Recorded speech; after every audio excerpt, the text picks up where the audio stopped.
Okay, ladies and gentlemen, thank you for joining us at today's webinar, Competing in a Digital World via Android Enterprise. My name is Alana Tufford. I'm the Marketing Manager for OCR Canada. First, we want to sincerely thank you for your time here today. We hope this is valuable. I'm going to put my email address in the chat. Please let me know if you have any ideas on topics that you'd like OCR to cover in the future. We're expecting 110 people to join us today. So we want to make you aware that you are all muted. So unfortunately, if you have a beautiful singing voice and you're trying to showcase it right now, we cannot hear you. However, if throughout the webinar you have questions you'd like addressed, I invite you to use the Q&A feature of this meeting, and we'll try to answer as many as we can following presentations. We're going to hear from two people today. The first is Doug Moll, who's going to give us some history as an introduction to the Android migration topic, followed by someone we're so thankful to have with us, Sean Ginevan from Google, who will speak to the Android platform. So without further ado, I'm going to pass this meeting over to Mr. Moll. Doug, if you're ready, please take it away.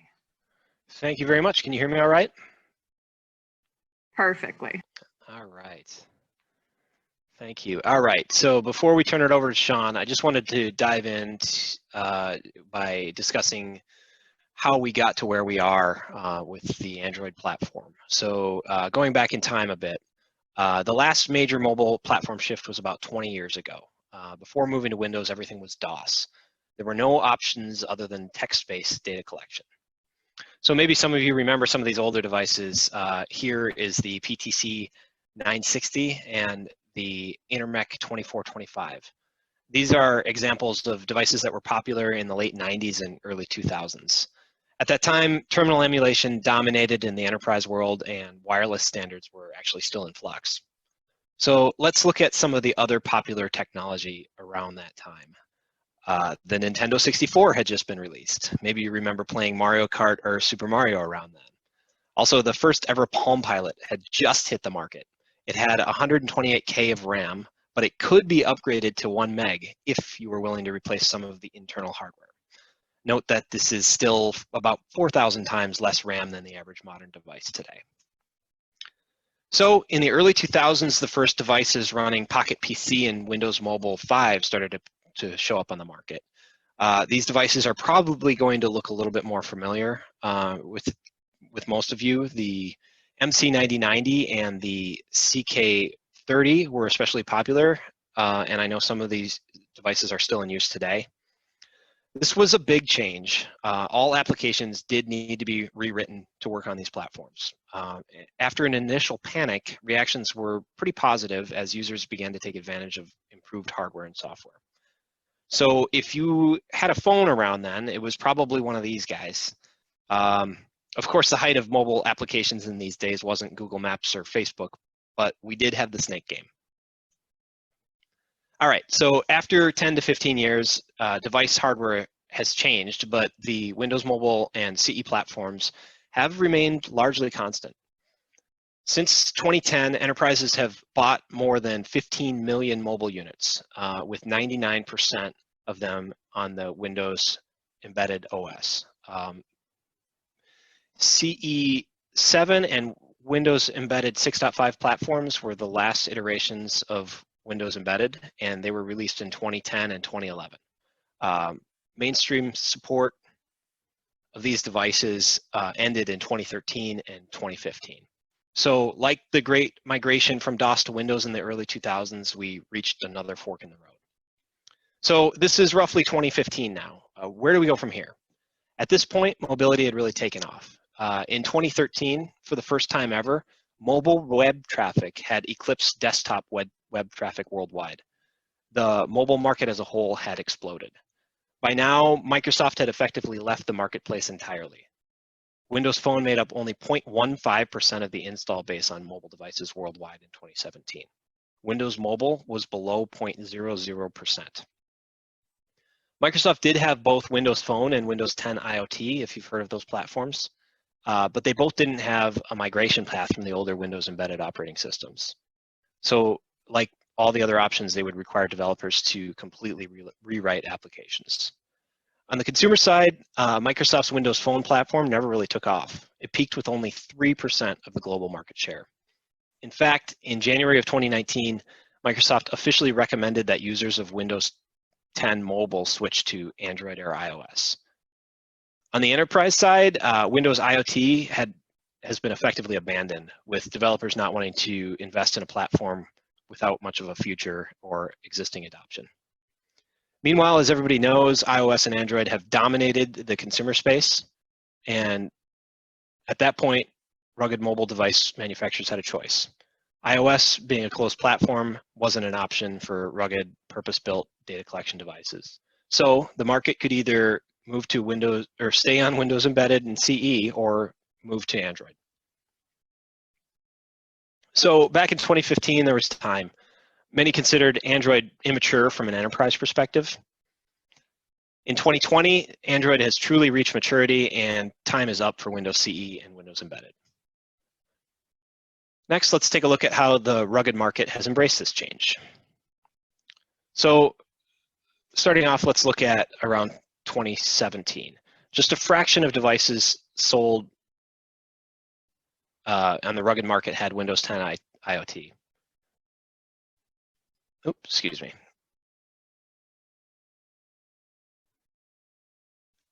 Now in 2020, we're up to well over half. And this is what's actually out there versus what is being sold. We checked with one of our hardware providers, Zebra, and they said that 75% of devices sold in 2019 were Android already. So in summary, moving to Android is not just a question of if, but when. Note that depending on your software provider solution, the time may or may not be right for you to make the move now. And we've been spending a lot of time talking to organizations, figuring out the best approach to migration. So if you'd like to set up an individual consult, just shoot us a note in the chat or reach out to us after the webinar. So let's talk a little bit about what issues there are on the old platform. First, legacy mobile platforms are reaching end of life. Security updates may be possible with vendor support, but the platform itself limits what's possible. Syncing with PCs, for example, has been more and more difficult without support from Microsoft past Vista. Satisfaction with the existing solutions is waning. The solutions are definitely hamstrung by the dated platform at this point. The cost of supporting and maintaining legacy solutions and applications is increasing. There's also an inability to leverage advances in modern mobile devices. Modern web apps, for example, cannot run on these older devices, and new solutions often cannot be retrofit to run on the older OS and hardware. There are changing expectations for the incoming workforce. This is a big one. Touch support is limited on these older devices, and new workers are not familiar with devices that feel like they're 15 years old. Keep in mind that some of these workers have never even played a Nintendo 64 or know what a Palm Pilot is. All right, so what issues are important to users? This slide shows some VDC research survey results. The big items are speed and accuracy, getting information processed without errors as quickly as possible, technology modernization, taking advantage of modern hardware and software, labor optimization, getting new workers up to speed as quickly as possible. Again, this is a big one, as worker onboarding is a big issue in today's labor market.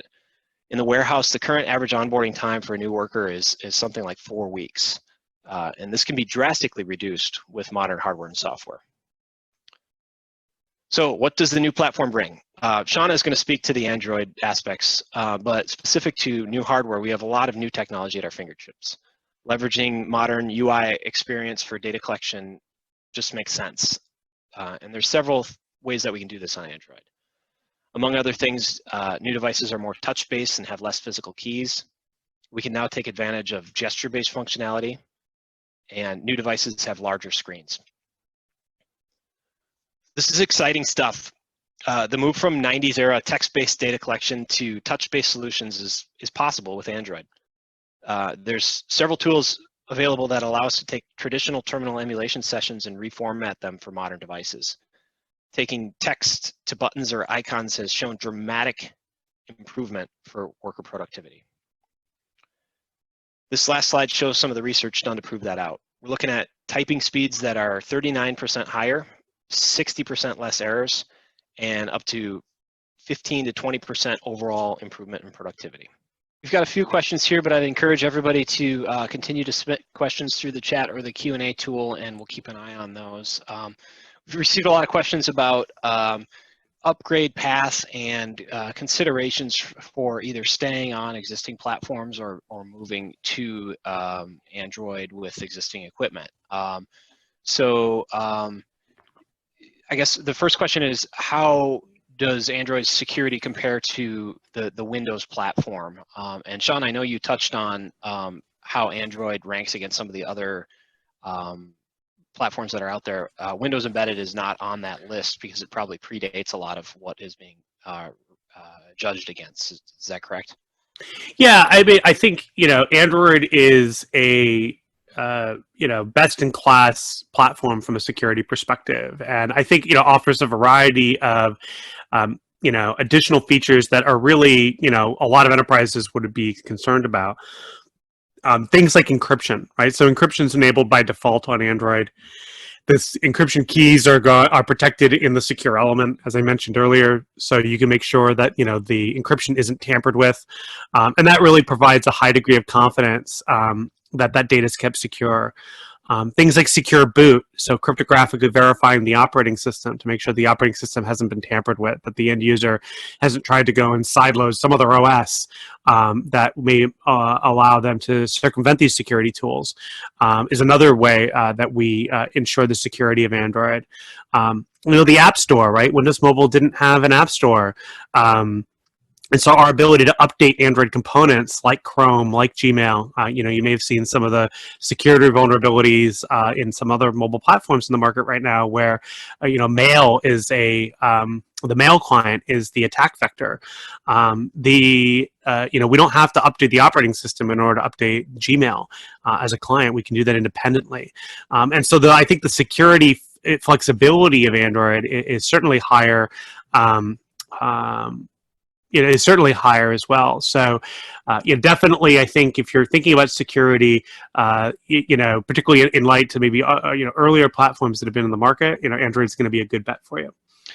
Right, and as I mentioned in the first part of the presentation, the Windows embedded platforms have been pretty stagnant now for a very long time.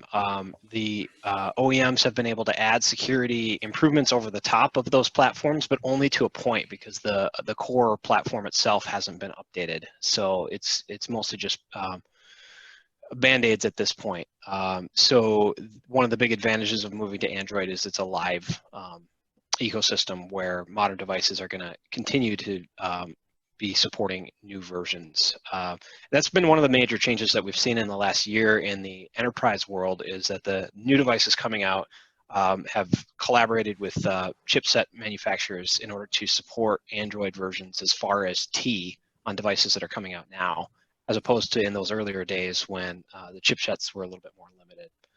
Another question that we received was about updating existing hardware that kind of relates. The existing devices that are out there, some of them do have upgrade paths to earlier versions of Android.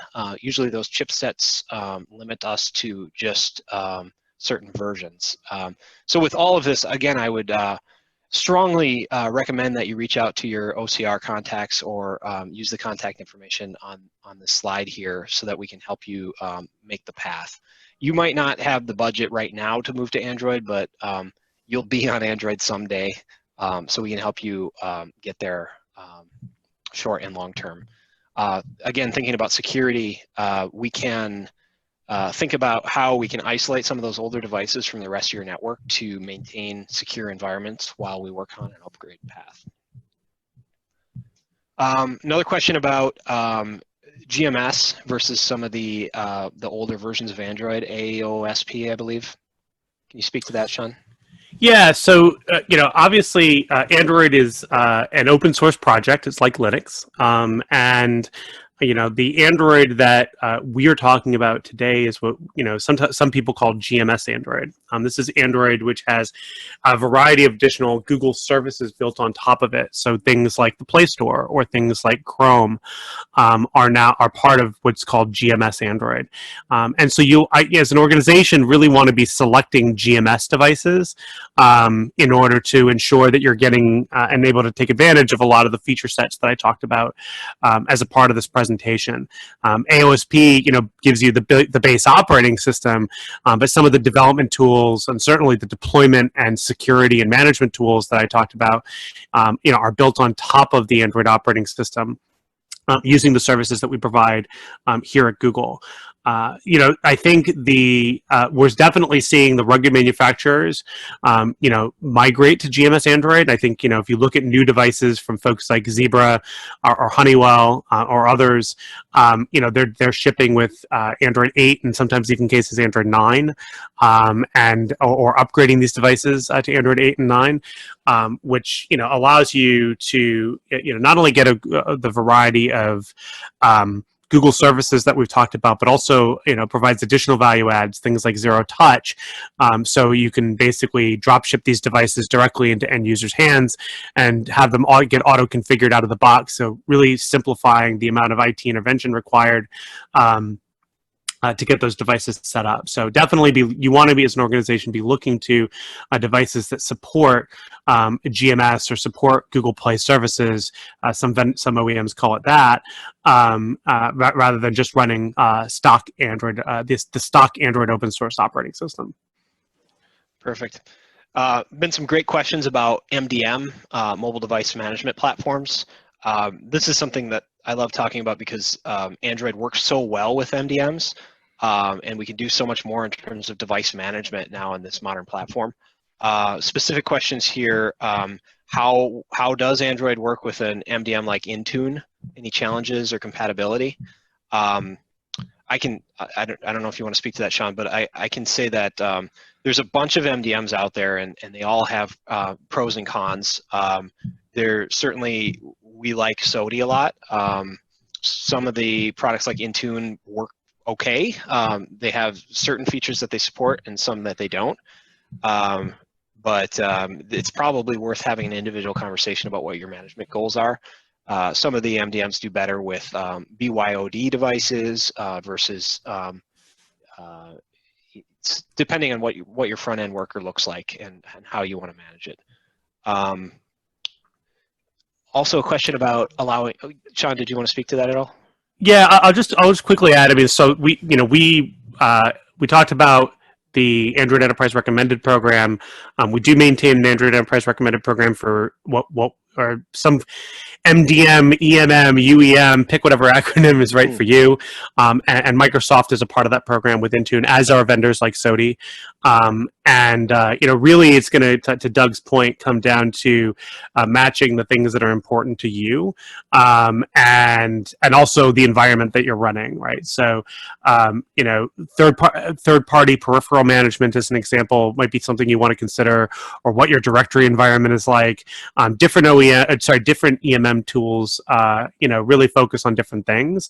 But I will say, both SODI and Intune, VMware, and then Mobile Iron and others, are all part of that Android Enterprise Recommended program, and we're validating that, both the AER partners as well as any EMM vendor listed on the Android.com website, are meeting our minimum criteria for integrating with the operating system. So, while we're doing that baseline validation, so I don't necessarily have a dog in the hunt, if you will, it's how that practically applies to how you want to deploy Android and what your IT environment looks like is going to depend organization to organization.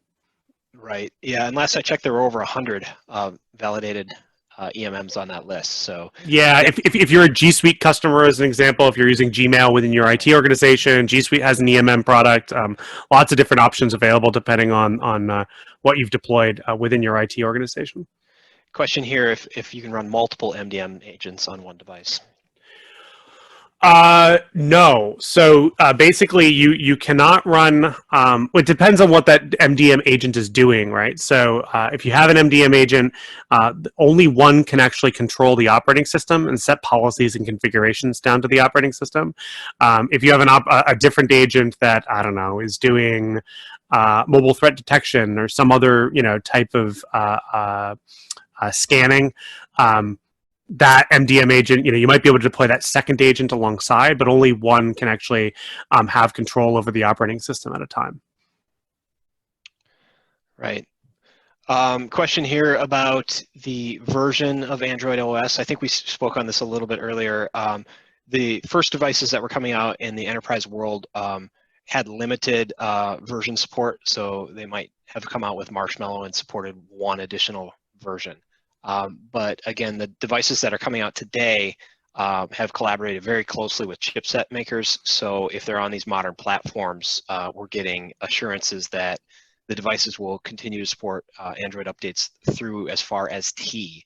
And the important thing to note there is that after the OS is released, the manufacturer can continue to work with Google to supply security updates over the top of those Android updates. So we're now looking at device life cycles that are going to go well into the future. So it's a good time to be looking at these devices.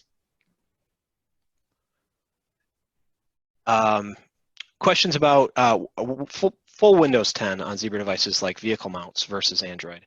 And again, I would say that it's worth having a separate private conversation about what your goals are with your devices.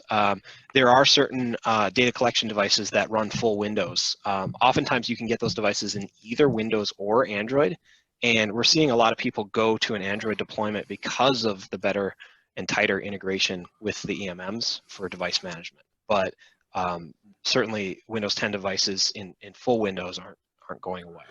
Yeah, and Doug, one thing I'll also mention is that what we see is that it's you may have a vehicle mounted device that's driving a particular workflow, but you also may be enabling that worker with a handheld device or some other device that's, or maybe you have handheld devices being used in the warehouse while the tablets are being mounted in the vehicles. Yep. And so one of the tricks is that Android's the only platform in the market that can actually handle handheld to tablet and back again. And I guess iOS can too, but then you run into the rugged and embedded barcode scanning and the other things you miss. Right. So, I think as you think about what platform you choose, really be thinking about the totality of the different use cases you want to solve for. Because by choosing Android, you're ensuring a common development environment that your developers can be building on, rather than saying, oh, we have one platform for the vehicles, we have another platform for the handhelds, another platform yet again for something else. Even if you have to worry about things like laptops, Chromebooks can support Android applications as well. So that laptop form factor is even covered when you're building on Android as well. So it's a really, really flexible platform from a form factor perspective. Another question here about end of support for Microsoft Windows Mobile 6.5 and CE.